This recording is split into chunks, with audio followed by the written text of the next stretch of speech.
Subscribe my channel for Khan Mazahiri. الحمد لله الذي ربط بين المسلمين بقوة الإسلام والصلاة والسلام على نبينا سيد الأنام أما بعد أعوذ بالله من الشيطان الرجيم بسم الله الرحمن الرحيم كل نفس ذائقة الموت صدق الله العظيم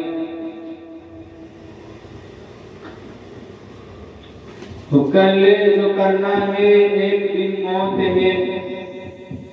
کر لے جو کرنا ہے ایک دن موت ہے وہ کر لے جو کرنا ہے آخر موت ہے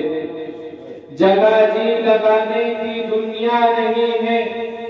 جگہ جی لگانے کی دنیا نہیں ہے یہ عبرت کی جا ہے تماشا نہیں ہے محترم حضرات اللہ جل جلالہ عما نوالہ نے مجھے اور آپ کو اس دنیا میں بھیجا نہ جانے کتنے سارے احسانات ہم پر کیے کتنی نعمتوں سے ہمیں مالا مال کیا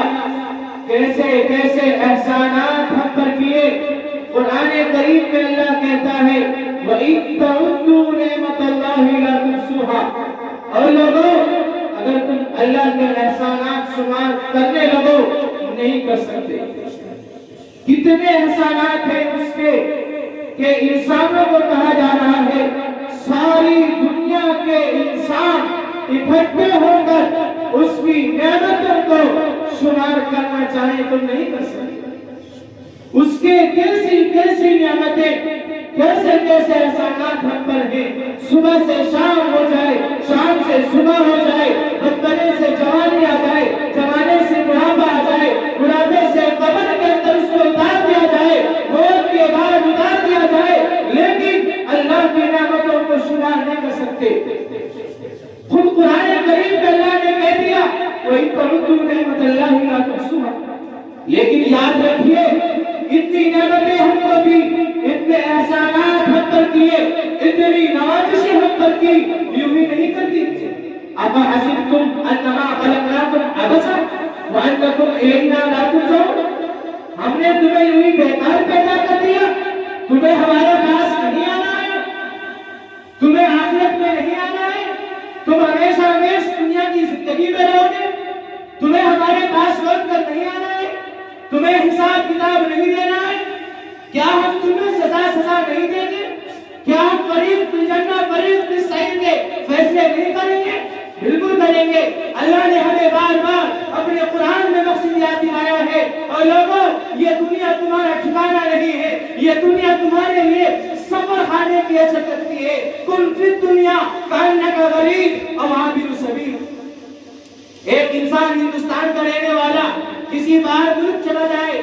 وہ اس کا وطن نہیں بن جایا کرتا وہ اس کی سکونت نہیں بن جایا کرتی وہ اس کا ٹھکانہ اور منزل نہیں بن جایا کرتی اسے وہاں مقصد پورا کر کے واپس آنا ہوتا ہے اسے اپنے اصلی ملک میں واپس آنا ہوتا ہے کہ وہ اس کا ٹھکانہ نہیں وہاں پر وہ پردیسی کی حیثیت رکھتا ہے قرآن میں حدیث میں اللہ کے نبی نے اس دنیا میں بسنے والے انسان کو پردیسی کہا ہے پردیسی موت کا ذائقہ ہر ایک کو چکھنا ہے یہ دنیا ہمیشہ ہمیشہ نہیں رہے گی بڑے بڑے بادشاہ آئے بڑے بڑے وزراء آئے بڑے بڑے مالدار آئے حاکم وقت آئے بڑے بڑے سلطان آئے ایک سے بڑھ کر ایک آیا لیکن اس دنیا نے کسی کو ٹھکانہ نہیں دیا اس دنیا نے کسی کو اپنے میں نہیں رکھا ہر ایک کو جانا ہے ہر ایک کی باری ہے قرآن نے عمومی طور پر کہہ دیا کل نفس ذائقۃ الموت ہر جاندار کو موت کا ذائقہ چکھنا ہر ایک کو موت کا کڑوا پیالہ پینا میں اور آپ غفلت میں پڑے ہوئے ہیں سوچتے ہیں موت آ رہی ہے ہم دیکھ رہے ہیں آنے کی ترتیب ہے دادا پہلے آیا پھر باپ آیا پھر اس کا بیٹا آیا پھر اس کا بیٹا آیا ترتیب آنے کی تو برقرار ہے جانے کی ترتیب نہیں دادا موجود ہے پوتے کی رخصتی کا وقت آ گیا باپ موجود ہے، بیٹے کو تاری اذن کے پروانے پر لبیک کہنا پڑ گیا اور بیٹے کو وہ قبر میں اتار دیا گیا۔ آنے کی ترتیب ہے، جانے کی ترتیب نہیں۔ ہم دیکھ رہے ہیں، بچپنے سے اب تک دیکھتے ہوئے آ رہے ہیں، بہت سارے ہم سے پہلے آئے تھے اب نہیں رہے، ہمارے ساتھ آئے تھے اب نہیں رہے، ہمارے بعد آئے تھے وہ بھی نہیں رہے۔ یہ دنیا ہمیں بتا رہی ہے، دن رات کا بدلنا ہمیں بتا رہا ہے۔ اور لوگوں، یہ دنیا اصل ٹھکانہ نہیں، اصل ٹھکانہ آخرت کا ہے، اس کی تیاری کرو۔ آقا بار بار صحابہ کو تعلیم دیتے تھے، موتو قبل ان تموتو، مرنے سے پہلے مرنے کی تیاری کرو۔ ایک صحابی کے بارے میں آتا ہے، قبر اپنے گھر میں کھود رکھی تھی اور ہر روز قبر میں نہ جایا کرتے تھے اور کہتے تھے میرا ٹھکانہ یہی ہے، مجھے یہی جانا ہے، موت کا کڑوا پیالہ پی کر لوگ مجھے اسی میں دفنا دیں گے، اسی میں دبا دیں گے، مٹی ڈال کر لوگ میرا نام نشان سب بھول جائیں گے، مجھے یہی رہنا ہے۔ یہاں کی سختیاں، یہاں کی تاریکیاں، یہاں کی اندھیریاں، یہاں کی ہولناکیاں وہ مجھے برداشت کرنی ہے۔ میں اپنے نفس کو اس کا عادی بنا رہا ہوں، میں اپنے نفس کو ان کا عادی بنا رہا ہوں کہ کہیں میرے لیے یہاں پر آنا کوئی اجنبیت نہ ہو۔ مجھے اس میں رہنا ہے، مجھے قیامت تک اس گھر میں رہنا ہے۔ کیسی فکر تھی صحابہ کرام کو موت کی، کیسی فکر تھی ان کو آخرت کی، ان کے سامنے ہر وقت آخرت رہا کرتی تھی، ہر وقت ان کے ذہن میں اپنا مقصد زندگی رہا کرتا تھا۔ وما خلقت الجن والانس الا ليعبدون، ہم نے انسانوں کو اپنے مقصد کے لیے پیدا کیا، ہم نے انسانوں کو اپنے عبادت کے لیے پیدا کیا۔ وہ عبادت کہ وہ اللہ کی اطاعت کرے، اللہ کی عبادت کرے۔ اللہ اس سے کس چیز کو چاہ رہے ہیں، کس وقت اس سے کس چیز کو چاہ رہے ہیں، وہ اس کو برا کرے، کس چیز سے اس کو روکا گیا ہے وہ اس سے رک جائے۔ نفس چاہ رہا ہے کہ میں غلط کام کر لوں، بدنصیحی کر لوں، میں نمازیں چھوڑ دوں، میں اللہ کی نافرمانی کر لوں، لیکن اصل قربانی یہ ہے وہ اما من خاف مقام ربہ ونہى النفس عن الهوى، نفس کو کچل دینا ہے، نفس کو دبا دینا ہے۔ اور جو لوگ ایسا کرتے ہیں فإن الجنة هي المأوى، جنت انہی کا ٹھکانہ ہے، جنت ایسے لوگوں کا منزل ہے، ایسے لوگوں کا سکونت ہے، ایسے لوگوں کا وطن ہے، ایسے لوگوں کا گھر ہے۔ وہاں پر وہ جو ہے ناپسندیدہ چیزوں سے ڈھانپی گئی کہ جو لوگ نفسانی خواہشات کو کچل دیتے ہیں، ربانی خواہشات پر چلتے ہیں، اللہ کی منشا پر چلتے ہیں، ایسے لوگوں کے لیے جنت اور اس کی ساری نعمتیں۔ یہود و نصارہ کہتے تھے لن يدخل الجنة الا من كان هودا او نصارى، یہود کا اپنا دعویٰ تھا جنت ہمارے آباء و اجداد کی ہے، نصارہ کا اپنا الگ دعویٰ تھا کہ جنت ہمارے آباء و اجداد کی ہے۔ اللہ نے کہا او یہود او نصارہ، نہ جنت تیری ہے نہ تیرے آباء کی ہے، جنت اس کی ہے۔ والذین آمنوا وعملوا الصالحات اولئک اصحاب الجنہ، جنت اس کے لیے قرآن نے اصول بیان کر دیا۔ جنت کسی کی جائے گی نہیں ہے، جنت کسی کا جو ہے حکومت نہیں ہے، جنت کسی کا کوئی اپنا گھر نہیں ہے، جنت کے لیے قاعدہ ہے ایمان اور اعمال صالحہ۔ اللہ نے قرآن میں قسم کھائی والعصر ان الانسان لفی خسر الا الذین آمنوا وعملوا الصالحات، زمانے کی قسم کھا کر کہہ رہے ہیں اللہ قسم ہے زمانے کی، سارے انسان خسارے میں ہیں، سارے ٹوٹے میں ہیں، سارے گھاٹے میں ہیں، سارے جو ہے ناکامی میں ہیں، صرف کامیاب نفع مند اور نقصان سے بچنے والے ایمان اور اعمال صالحہ کو انجام دینے والے، جن کے پاس ایمان اور ایمان والے اعمال، ایمان والے اعمال، اعمال صالحہ کہ جن چیزوں کو رب نے قرآن میں کہہ دیا، نبی نے حدیث میں کہہ دیا، ان کو کیا جائے،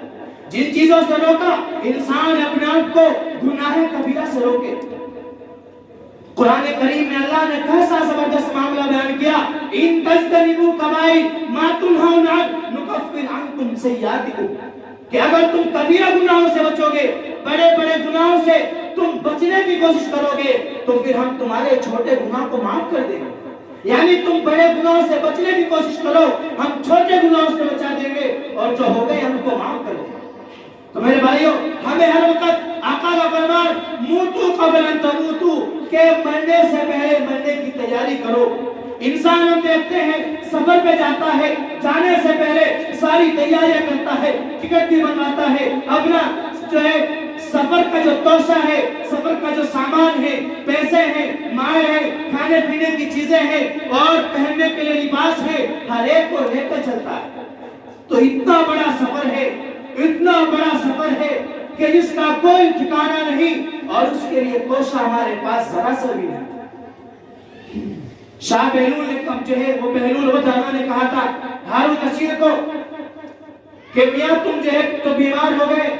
کہ ہاں بہت بڑا سفر ہے اور بس اس کی تیاری ہے کہ کہاں ہے تمہارا نو لشکر،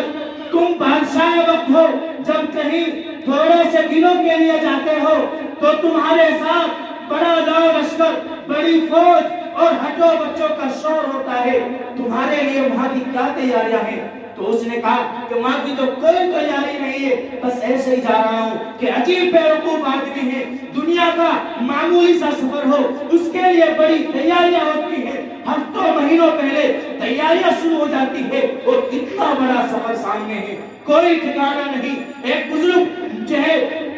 ان کا نام سادھو مجنون ہر وقت یوں ہی روتے تھے، اتنا بڑا سفر سامنے ہے لیکن توشہ ہے نہیں، اللہ کی عبادت میں، اللہ کی اطاعت میں میری زندگی گزر رہی ہے، پھر بھی یقین نہیں کہ قبول ہے یا نہیں۔ اتنا بڑا سفر سامنے ہے، توشہ اتنا مجھے وہ توشہ نہیں، اس لیے ہمارے اوپر ضروری ہے کہ ہم بھی اپنے اسلاف کی، اکابر کی، قرآن کی، حدیث کی روشنی میں ہم بھی جو ہے وہ کوشش کریں کہ انشاءاللہ ہم بھی آج سے اپنے جتنے سابقہ گناہ ہو چکے ہیں ان پر توبہ ندامت کر کے شرمندگی کے آنسو بہا کے اللہ کی دربار میں آنسو جو ہے آنسو کے قطرے گرا کے اللہ سے معافی مانگے، اللہ جتنے گناہ ہو گئے ہر ایک کو معاف کر دے اور اللہ آئندہ کی زندگی کو وہ توشہ آخرت بنا دے۔